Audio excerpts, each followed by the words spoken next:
ভারতের রাজধানী দিল্লির রাজপথ এখন উত্তাল। চিকিৎসা শাস্ত্রের প্রবেশিকা পরীক্ষা, নিট এবং সিবিএসই পরীক্ষার প্রশ্নপত্র ফাঁসের অভিযোগে দেশজুড়ে চলছে তীব্র অসন্তোষ। আর এই ছাত্র আন্দোলনের কেন্দ্রবিন্দুতে উঠে এসেছে একটি ব্যতিক্রমী নাম, ককরোচ জনতা পার্টি বা সিজেপি।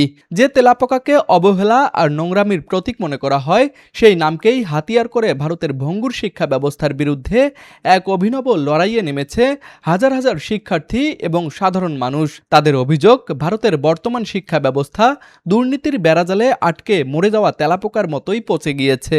ঘটনার সূত্রপাত কয়েক মাস আগে পরীক্ষার প্রশ্নপত্র ফাঁসের কেলেঙ্কারি থেকে।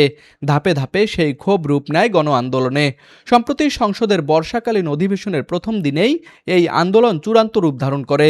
সিজেপির ব্যানারে হাজার হাজার বিক্ষোভকারী সংসদ চলো অভিযানের ডাক দিলে রণক্ষেত্রে পরিণত হয় যন্তর মন্তর এবং সংসদ ভবন এলাকা। পরিস্থিতি নিয়ন্ত্রণে আনতে পুলিশ বেধড়ক লাঠিচার্জ এবং টিয়ার গ্যাস ব্যবহার করে, যার ফলে আহত হন বহু শিক্ষার্থী। আন্দোলন থামাতে সরকারের পক্ষ থেকে ইন্টারনেট এবং মোবাইল সংযোগ পর্যন্ত বিচ্ছিন্ন করে দেয়া হয়, যা ক্ষোভের আগুনে ঘি ঢেলে দেয়। এই গণ আন্দোলনের তীব্রতা আরও বাড়িয়ে দিয়েছে লাদাখের প্রখ্যাত শিক্ষাবিদ এবং পরিবেশ কর্মী সোনম ওয়াংচুকের সরাসরি সংহতি প্রকাশ। শিক্ষার্থীদের এই ন্যায্য দাবির পক্ষে তিনিও সামিল হয়েছেন অনশনে। আন্দোলনকারীদের মূল দাবি এখন একটি, ভারতের কেন্দ্রীয় শিক্ষামন্ত্রী ধর্মেন্দ্র প্রধানের অবিলম্বে পদত্যাগ এবং প্রশ্নপত্র ফাঁসের ঘটনায় একটি স্বাধীন ও নিরপেক্ষ বিচার বিভাগীয় তদন্ত।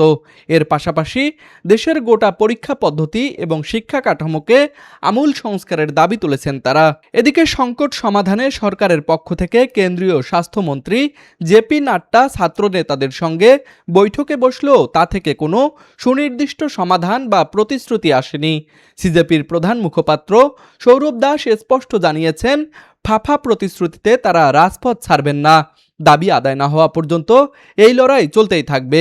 ভারতের কোটি কোটি শিক্ষার্থীর ভবিষ্যৎ এখন কোন দিকে মোড় নিবে, আর মোদী সরকার এই নজিরবিহীন ছাত্র বিক্ষোভকে কিভাবে সামাল দিবে, সেটি এখন দেখার বিষয়। তুষার আচার্য, ডেস্ক রিপোর্ট, আরসিটিভি।